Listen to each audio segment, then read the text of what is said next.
Aqui a gente tem o circuito, o esquemático do circuito que foi implementado na FPGA. O sensor é alimentado nesse pino e acontece uma operação de sealing para determinar que o máximo do sensor, o valor máximo do sensor vai ser de 1000, no caso vai de 0 a 1000. Temos aqui o divisor de frequência, em que o clock de 50 MHz é dividido por 50.000 para que ele fique de 1 kHz. E então essa frequência é alimentada no circuito que vai fazer a contagem do tempo, e a saída principal desse circuito é o valor da curva de PWM. Dentro desse circuito tem um contador que vai de 0 a 180.000 e tem vários comparadores que definem em que momento da curva o contador está. No caso, no momento que vai de 0 a 30.000, entre 30.000 e 60.000, entre 60.000 e 90, entre 90 e 120 e entre 120.000 e 180.000. Sabendo o momento da curva, através desse bloco de circuito, que é uma lógica digital, uma função booleana que define, de acordo com as entradas, qual o momento da curva que está, a gente faz o cálculo da curva em si, nesse elemento. Aqui a gente tem uma visão geral de como é que é feito o cálculo de cada momento da curva. No caso, esses primeiros componentes, eles definem a ponderação que o sensor faz na curva, ou seja, se tiver um valor muito alto, a curva vai ser diminuída, se o sensor tiver um valor baixo, a curva vai ser aumentada. E esse MUX, ele define qual valor da curva vai ser alimentado para a saída. Ou seja, a gente tem um momento da curva em que ela é constante em 300, tem outro momento da curva em que ela é constante em 750, e temos momentos em que a curva faz momentos lineares crescentes e decrescentes. No caso, são funções que são implementadas nesses circuitos. Por exemplo, a gente precisa, em determinado momento da curva, a gente precisa adicionar, fazer uma subtração, multiplicar por uma constante, dividir por uma constante, multiplicar por uma constante e então fazer outra operação de adição para poder ter o valor final da curva. Esse valor final da curva ele é definido por funções que são específicas de cada momento da curva. Em seguida, o sinal do final do PWM é alimentado em um circuito para fazer a geração do PWM. No caso, esse circuito ele conta com um contador e um comparador. O comparador vai receber o momento da curva, o momento em que a curva do PWM deve ser modificada, no caso, e de 0 para alto ou de alto para baixo. E aí o PWM ele vai receber um valor de 0 a 1000, que vai ser comparado, e esse valor de 0 a 1000 define o duty cycle, ou seja, o ciclo de aproveitamento do PWM. Dentro do circuito geral tem alguns outros sinais que definem, por exemplo, quando o contador atingir um overflow, ele vai desabilitar os PWMs e vai resetar o próprio contador para que ele atinja um sinal de 0. Esse sinal, quando o contador é comparado a 0 da curva, ele vai ser realimentado num circuito que define que o circuito, ou seja, a simulação está pronta para recomeçar ou começar um novo ciclo da curva.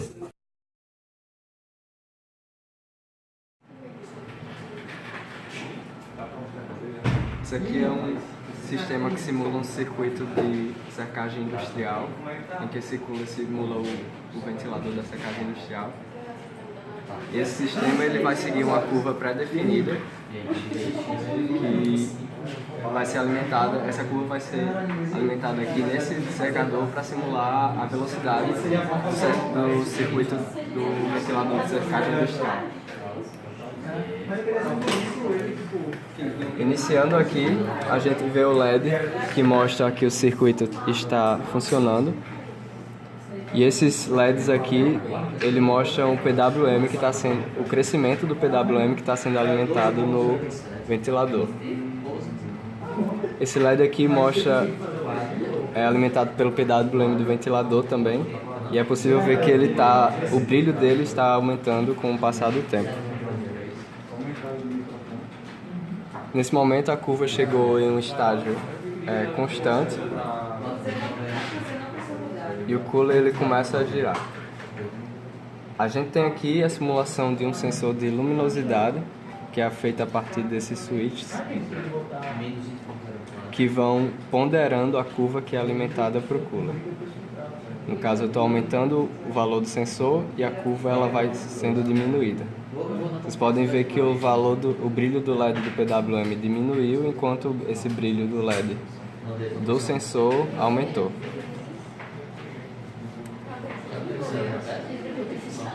E aqui eu posso ir ligando o brilho do PWM do LED do sensor aos poucos, diminuindo a curva.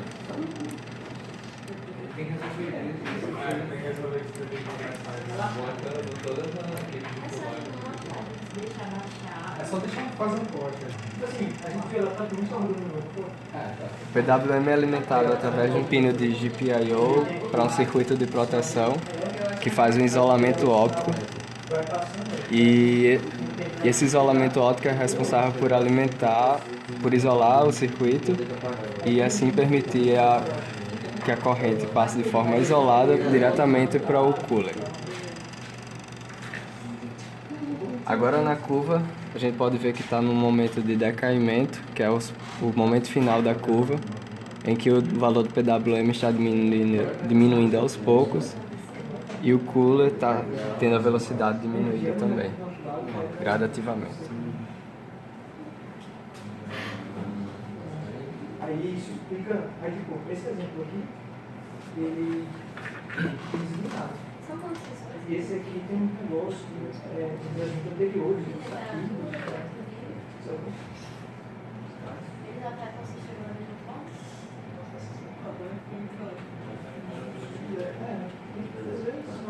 Acho que não vai fazer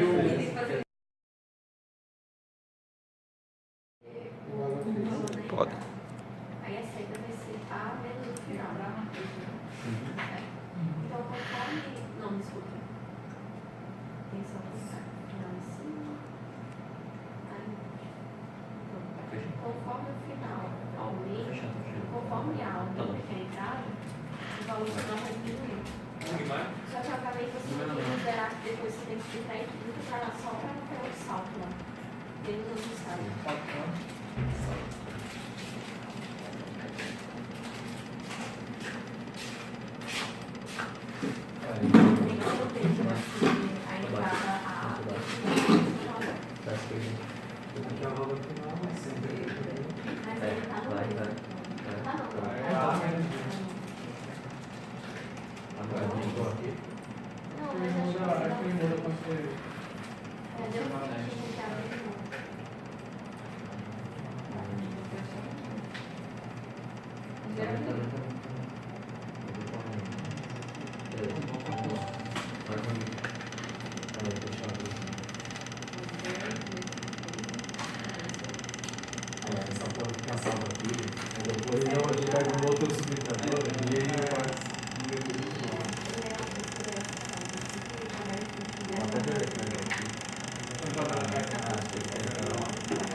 Você vai pegar outro?